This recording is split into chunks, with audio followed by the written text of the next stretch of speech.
El orador Cicerón. Marco Tulio Cicerón vivió entre el 106 y el 43 a.C. en un periodo turbulento de la historia romana.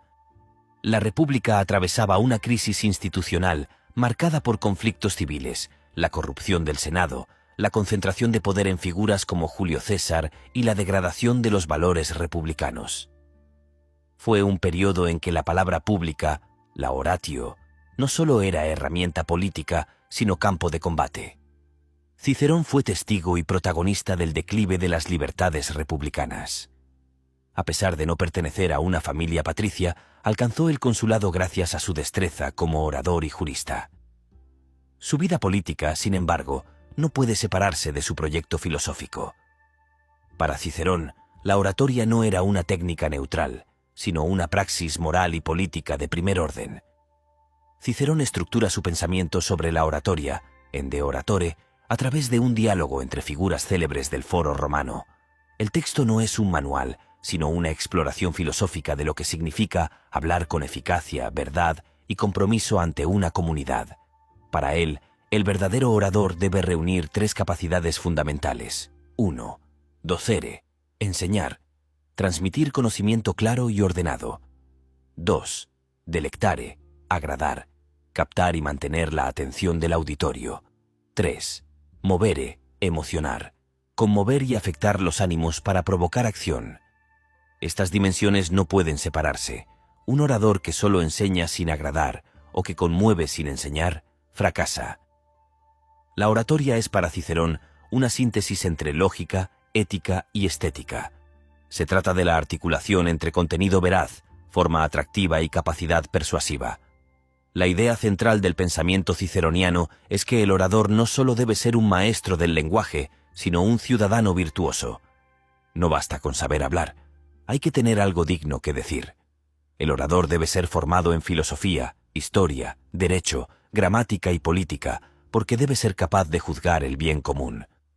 Cicerón establece una diferencia con los sofistas griegos, quienes valoraban la persuasión por encima de la verdad. Para él, la elocuencia sin sabiduría es peligrosa. Puede convertirse en demagogia o manipulación. Por eso, insiste en que el orador ideal es también un filósofo. La palabra pública no debe usarse para el interés privado, sino para la justicia. Cicerón desarrolla su idea de la res pública como una estructura política que necesita de oradores honestos, comprometidos con la libertad, el equilibrio institucional y la ley. El orador, entonces, no es solo una figura del discurso, es una figura del orden social. El camino para formar un orador es largo y riguroso. Cicerón revisa la historia de la elocuencia y propone un modelo educativo exigente. La formación debe comenzar en la infancia, con lectura de poesía, gramática, filosofía y derecho. Luego, el estudiante debe ejercitarse en la imitación de los grandes oradores del pasado, sin caer en la copia servil. El entrenamiento continuo del juicio es clave. El orador debe poder evaluar la situación concreta y adaptar su estilo al público, al lugar, al momento. No hay una receta fija, hay una sensibilidad que se afina con la experiencia. Los discursos no se improvisan, se preparan meticulosamente. Se trabaja la inventio, la búsqueda de argumentos, la dispositio, la organización del discurso, la elocutio, la elección de las palabras, la memoria, la retención del contenido y la actio, la puesta en escena del cuerpo y la voz.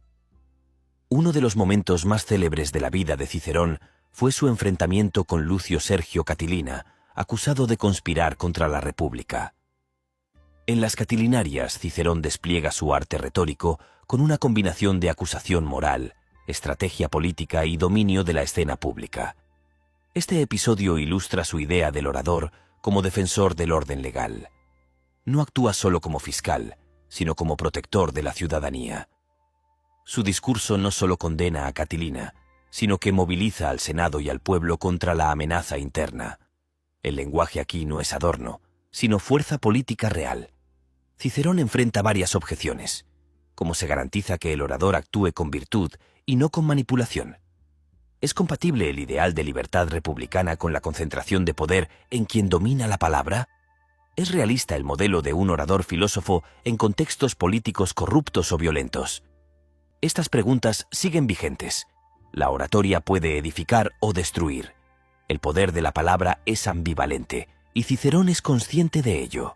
Su propuesta es una apuesta. Solo el compromiso ético del orador puede evitar el mal uso de la elocuencia. La oratoria no está desligada del derecho, sino que lo encarna. No se trata simplemente de argumentar frente a un jurado, sino de defender la estructura misma de la ley y de la justicia. El foro romano es más que un escenario judicial, es el espacio simbólico donde se negocia el orden político. El orador debe conocer el derecho no solo para interpretarlo, sino para protegerlo ante los abusos del poder. La elocuencia, así entendida, actúa como un escudo de la República. En su obra Pro Milone, por ejemplo, Cicerón utiliza su habilidad retórica para exonerar a Tito Annio Milón, argumentando en nombre del orden republicano y de la autodefensa frente al despotismo. Esto introduce una tensión central en su pensamiento. ¿Hasta qué punto la palabra puede operar como resistencia contra el poder sin convertirse ella misma en instrumento de poder? Cicerón asume este riesgo al considerar que el lenguaje no es neutro, es una tecnología política. Uno de los ejes fundamentales de su propuesta es que el orador debe ser un filósofo. Esta afirmación, lejos de ser retórica, implica una serie de consecuencias profundas. La filosofía dota al orador de una ética, una lógica y una comprensión de la historia que le permite articular discursos coherentes con la justicia. Cicerón traduce al contexto romano muchas nociones griegas, especialmente estoicas. La idea de que el honesto, lo moralmente correcto, debe prevalecer sobre el útil, lo pragmático, es constante en sus obras. De ahí que la oratoria sin filosofía sea, a su juicio, un instrumento vacío o incluso dañino. El ideal es el equilibrio entre tres estilos: el simple, atical; el medio, rodio; y el elevado, asiático. Cada uno se adapta al tema y al auditorio. El orador sabio es el que sabe elegir con precisión la forma adecuada al contenido ético. El lenguaje estructura lo político. La ley se formula en palabras. La autoridad se establece mediante juramentos. La deliberación se realiza mediante discursos. Por eso, quien domina la palabra, domina los términos del conflicto. En su Philippicae contra Marco Antonio, Cicerón no solo denuncia los excesos del triunviro, sino que pone en evidencia cómo el lenguaje puede resistir la tiranía. Sin embargo, el desenlace muestra también sus límites. El orador fue proscrito y asesinado, su cabeza y manos expuestas en la tribuna. Es un recordatorio del precio que puede tener la palabra pública cuando se opone al poder armado. Este hecho no invalida su propuesta, pero la contextualiza. La oratoria, en Cicerón, no es invulnerable. Es un acto arriesgado, cuya eficacia depende del equilibrio entre ética, prudencia y claridad. La figura de Cicerón fue disputada en la historia del pensamiento. Durante la Edad Media fue considerado un maestro del estilo y de la moral romana. En el Renacimiento fue admirado como modelo de latín clásico. Ya en la modernidad, pensadores como Montaigne, Rousseau o Nietzsche le cuestionaron por su apego al formalismo y su falta de radicalidad filosófica. Particularmente, en el siglo XIX y XX, se lo acusó de ser más político que filósofo, y su propuesta fue vista como conservadora. Sin embargo, desde el pensamiento contemporáneo, ha sido revalorizado como figura bisagra entre filosofía, política y comunicación. Su visión integral del lenguaje sigue siendo objeto de análisis en teoría jurídica, ética de la deliberación y teoría de la retórica. La lógica de la oratoria ciceroniana puede ser trasladada, con ciertas reservas, a contextos actuales. Por ejemplo, en los tribunales constitucionales, donde el abogado no solo argumenta, sino que interpreta principios fundamentales. En los parlamentos, donde el discurso no es solo formal, sino definitorio de la norma. En las crisis democráticas, donde la capacidad de un líder para hablar al pueblo define el curso de los acontecimientos. Incluso fuera del ámbito político formal, su pensamiento puede ayudar a comprender fenómenos como el discurso mediático, la manipulación discursiva o la ética del lenguaje en redes sociales. ¿Por qué Cicerón considera al orador una figura política? Porque interviene en la construcción del orden público mediante el lenguaje. ¿Qué papel cumple la filosofía en su concepción de la oratoria? Funciona como garantía ética de que el discurso no sea manipulación. ¿Es aplicable hoy su modelo? Sí, especialmente en contextos donde el lenguaje define la ley y la opinión pública. ¿Qué distingue la oratoria ciceroniana de la sofística? El vínculo necesario entre persuasión y virtud.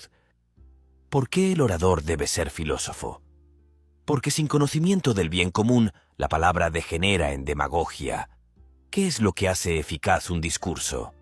La unión entre claridad, agrado estético y movilización emocional. ¿Puede enseñarse la oratoria o es un talento natural? Se enseña, se practica, se pule. El talento ayuda, pero no basta. ¿Sigue siendo relevante Cicerón hoy? Sí, donde la política depende del discurso, sus principios siguen vigentes.